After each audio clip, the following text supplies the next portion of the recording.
we've heard about the topic of brands a couple times over the past couple days, especially during our distribution sessions and even this morning during our local sessions. So we thought we'd invite some people that are really good experts at being a brand. So I'd like you to join me in welcoming Evan Frank, CEO of Context Travel, Stacy Shuster, Director of Marketing and Sales at Ripleys, believe it or not, New York, and Enrique Ybarra, President and CEO of City Sightseeing Worldwide. Welcome, everyone. Nice to see you. Thank you. Hi. Nice to see you. Oh. So, brands, they've come up a lot this week. So I'd like to just start with kind of an elemental question to all of you. Really, what makes a great brand in the sightseeing business? And I'll start with you, Stacy. Sure. I think that, especially in the sightseeing space, a great brand is probably defined by the great time that somebody has there. Again, we're all looking for these experiences. People are looking for brands that they trust and something that they know that they're going to get their value for money.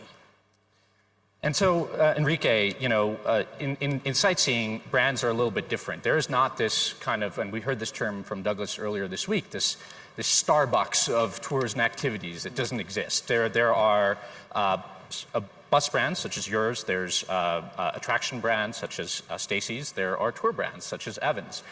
So why is there no super brand in the tours and activity space, in your opinion? Well, I think that everything comes at a time. We started the company actually 19 years ago. We started as a hop-on, hop-off company, but actually in the last 8 years, since we saw the travelers' recognition of the brand, the customer loyalty, we started to create actually other different operation, different line of business. So we have already city sightseeing boats, city sightseeing walking tours, and we are expanding as we see that the customer, they demand this kind of product. This also is very good when we can offer to all the OTAs a better offer, you know, a more complete offer. So I think that we will see more in the market, more companies coming and doing other things than sightseeing. So Evan, from your perspective, your company gives a lot of really educational tours. Do you see that being something that could be part of a super brand? Let's say someone comes together and says, "Hey, I'm going to put together a bus brand and an entertainment brand and a private walking tour brand." Do you see something like that working together? I think potentially. I think ultimately it depends on what the customer is looking for. And I do think that there's not one monolithic version of what a customer is. So some days I might want a immersive educational walking tour, such as the ones that Context provides. And other days, when I only have a limited amount of time, I might want a hop-on, hop-off bus tour. It could actually be the same consumer, but I think you have to really be careful how you thread those things together and what defines the brand. Because the activity might be a hop-on, hop-off bus tour, but that's not necessarily what the brand stands for. What does the brand stand for? Is it about convenience? Is it, in our case, really about learning and education, or is it about something else? I also think with the Starbucks model, that's one company. A super brand, especially in a market like New York, could be any number of things. I think it could be several brands strung together to make this super brand. So how would that work, in your opinion, though? I mean, in terms of, you know, if you have, again, a brand that's designed that's designed to offer these great experiences on a bus, for example, and a brand that's designed to give a great experience in an attraction or in a private tour, you can't really just mash them all together and say, this is me, this is my brand now, and here you go. You have to have, as Evan said, values behind your brand. So how does that work across different product types? Yeah, I mean, it's an interesting question. And obviously, the brand value of a Ripley's is going to be very different from some of Evan's tours and the Context tours. But I think who's doing it well are the passes these days. That is almost creating this super brand platform where the customer picks and chooses. So, you know, buy a sightseeing pass or buy a smart destinations pass, and you're creating your own super brand. So, but though, as a supplier, though, for example, Enrique, how do you feel about that? if someone is basically putting a brand above your brand, right? In Stacy's example, like a pass, how as a supplier would you talk about that? I see it as an opportunity of collaboration, of a partnership. I don't see a competition. I think that everyone in the market, there is some sort of collaboration in between different sightseeing attractions, museums, and everything. You should not look at those products as a competitor. I think they will be adding extra revenue to your company. So I think it's great to see these passes now coming out in different cities. Evan, so on this same topic, we're going to continue this thread. We heard yesterday from Tal from Get Your Guide, which recently launched a new effort where they're basically offering their own branded experience. This is now an OTA, or an online travel agency, in this case Get Your Guide, saying, hey, we have our own branded tours. We've heard two of our panelists say it's actually not that big of a deal. For someone that offers some very individualized tours, how do you feel about it? Well, I mean, I have a lot of respect for what Get Your Guide has done, because they are one of a number of companies that have really brought this quite fragmented thing, tours, to the masses, right? So ultimately, you can now pretty straightforwardly book a tour through Get Your Guide, and actually you could get pretty specific about what that tour is and the theme. I think that, I mean, I buy their hypothesis, actually, that, you know, if you string together, and it's not that different than actually what Airbnb did with homes. You string together a series of standards, and there are kind of 5 standards that they listed in the slide, and you can actually create a consistent experience. I think that's pretty different than, you know, what we do and what companies like ours do, which is actually spend years and years and years recruiting and cultivating a network of subject matter experts, of passionate locals, which is not like a switch to tap and you just solved it problem. So I think it's good for the industry, because I think transparently communicating standards and like raising the bar and investing in hospitality in tours is like a no-brainer as far as I'm concerned. But I don't think that makes it necessarily the same thing as something that is truly immersive and educational, or, you know, super deep in food, or super deep with, you know, family programming or something like that. I think you still need to have a degree of specialization to do that well. Well, let me ask the question in a different way. Would you offer one of your tours on Get Your Guide under their brand? Not if our brand didn't show up at all. So I think co-branding is a possibility, but we are not in the business today of white labeling and obfuscating the context brand altogether. Enrique, you had a point? Well, there is a possibility of doing co-branding. As a matter of fact, we do with some companies already. I think that's good. That brings value to products sometimes. But having them as operators in some markets, actually, I always say that I love competition. I think competition is very healthy for the market, even more important for the travelers. Because when you go to markets where there is not competition or there is only one operator, always that operation, even though it's a good service, but I'm sure that it could be better just because there is no competition. So welcome to Get Your Guide. They are great friends, I have to say. So we could collaborate or compete, but I think it's good that there is more competition. I think that the idea, you know, the Intel Inside idea, so the idea of powered by brands or sort of sub-brands and collaboration, I feel like that's just beginning. I think that in the future, we're going to see a lot more of that. I agree. Because I think that brands and distributors and how that whole thing kind of comes together is really happening now. So I think it's it's an exciting time, actually. So Evan, you mentioned you've built your brand over many years. You've invested a lot into it. How do you in your context of working with OTAs, if you do, how do you ensure that your brand's identity kind of shines when being distributed through OTAs? So it's really hard, and I think when you're a specialist and you don't have the volume, you are really lost in a sea.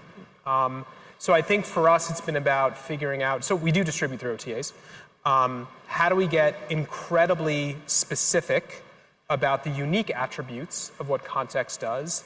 And then how do we merchandise that, or really lean on the OTAs to help us merchandise that in the best way possible?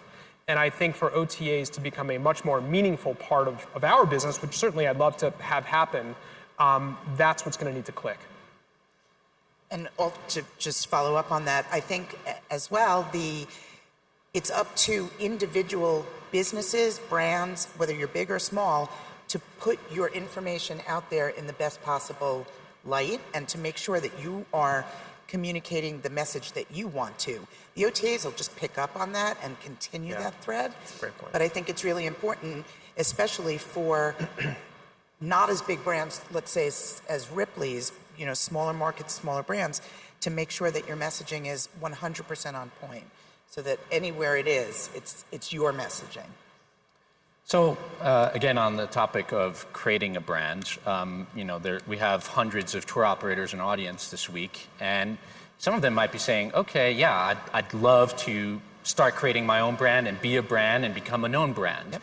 So Enrique, what would be your kind of first tip for someone really just starting out and trying to create their brand?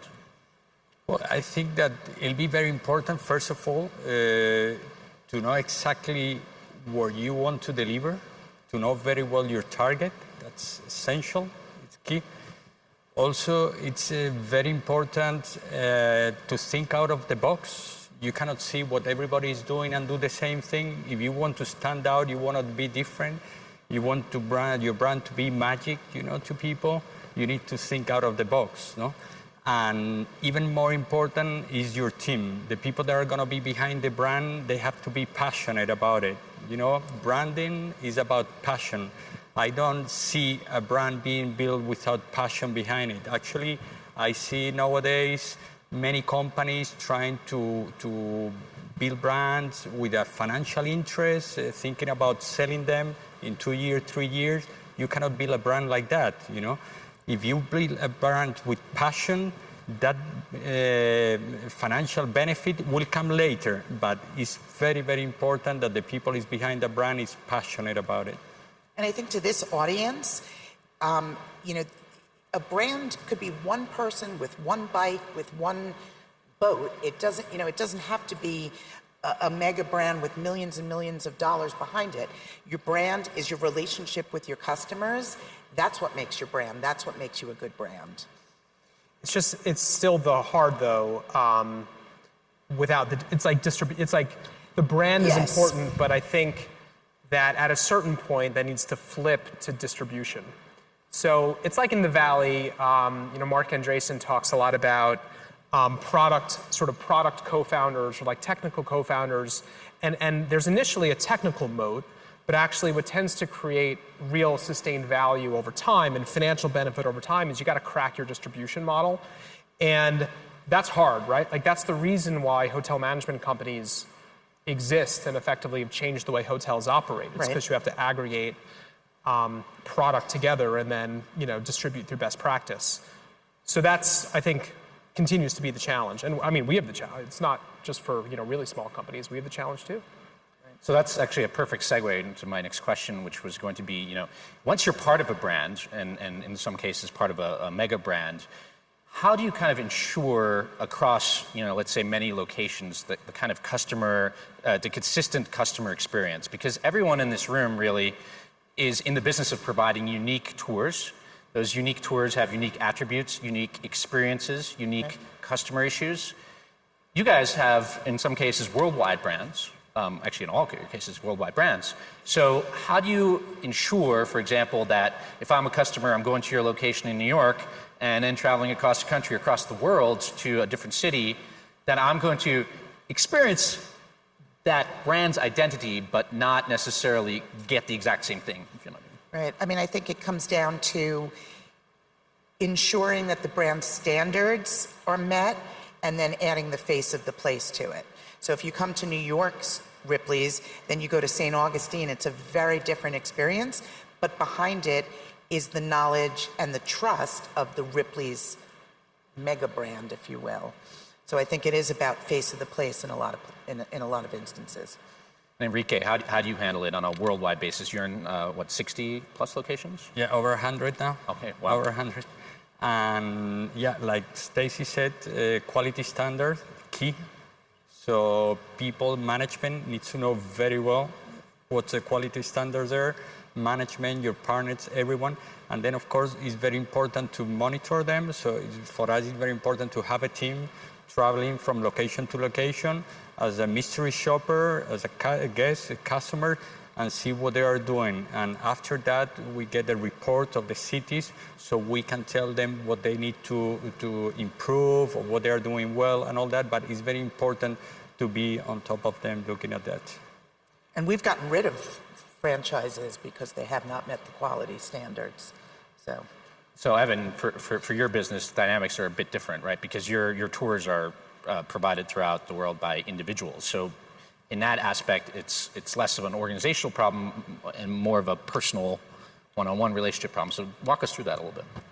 Yeah, so I think there's a lot of overlap in that you have to really distill the core behaviors and expectations into like not 20 different things that you would expect, right, but really 3 things that make something context core. And we are feedback animals.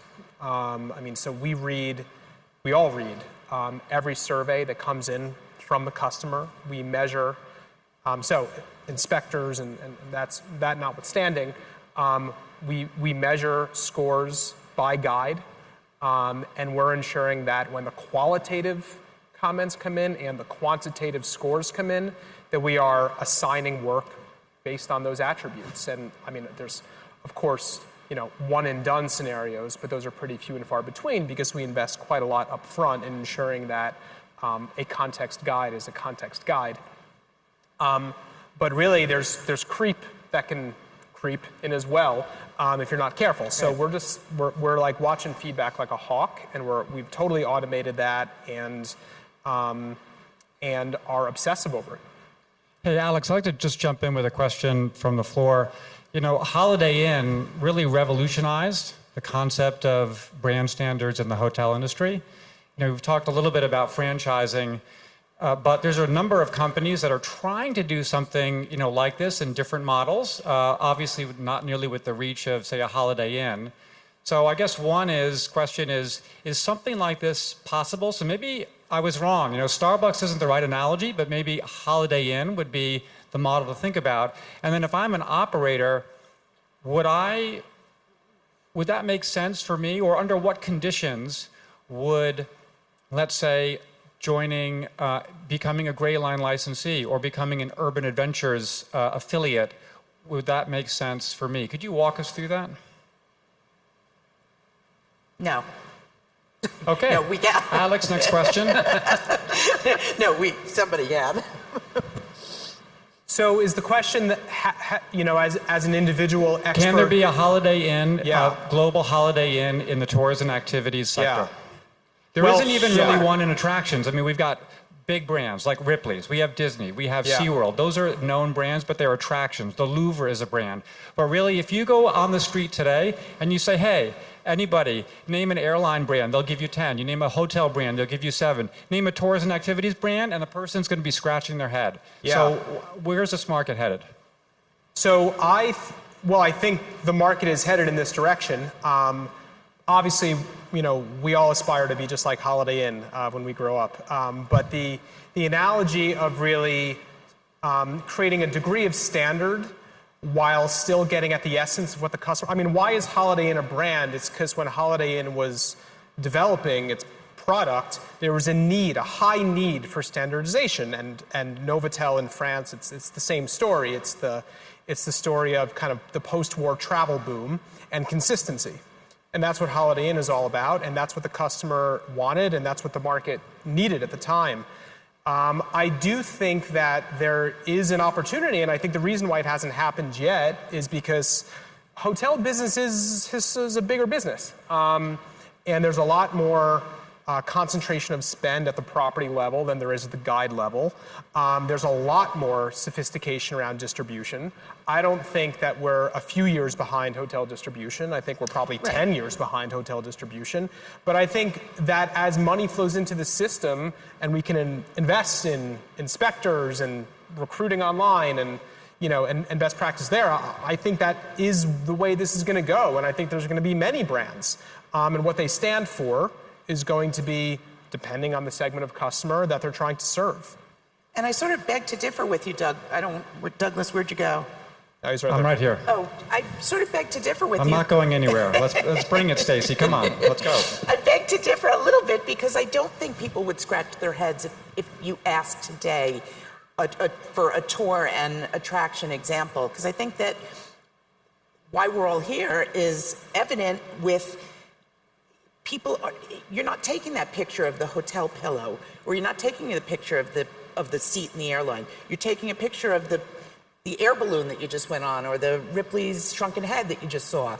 So, I think people are more readily able to spew out all of the things, under which these brands fall, these tour and attractions fall.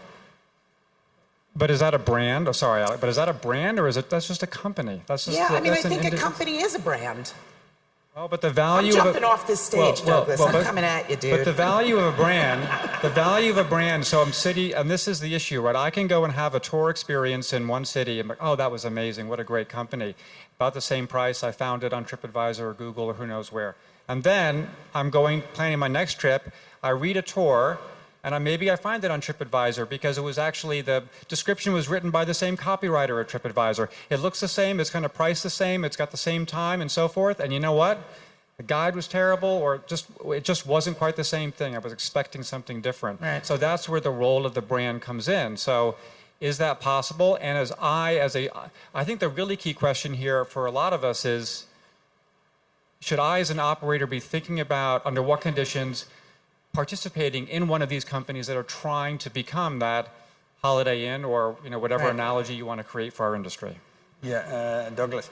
Well, actually, our model, out of the 114 cities that we have operations, about 78% is franchise. Okay. Well, actually, I would say 100% is franchise. But we owned, about 25% we own. But they're all franchise. And for all those franchise in which we don't have any participations, any shares, they are managed the same way with the same standards as we do our own. As I was saying before, very important to have those quality standards, to have that team going to every city, monitoring, checking out how everything is doing. So, and it's something that from day one, since I started the company, it was a model that it would allow me to grow faster, because actually I started from very small. I started with 2 trolleys selling tickets on the street. And then I created the brand City Sightseeing, looking at the market that there was not a global brand that would offer that kind of service in hop on, hop off.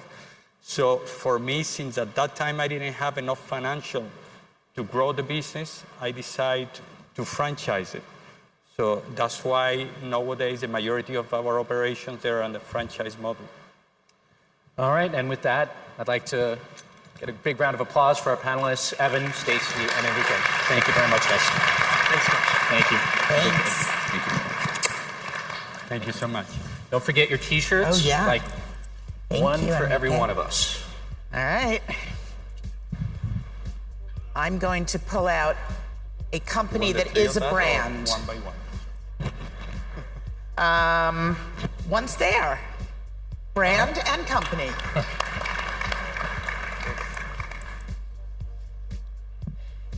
This one here.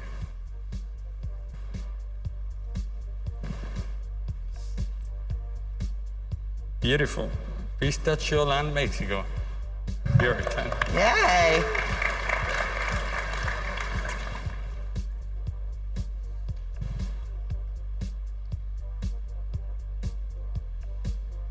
Bigger is better. Is that the brand? at McGinn's. Wait, hold on. Home of the world's largest pistachio nut. Now, So if make sure that's to not check a that out. brand, I don't know what is right there.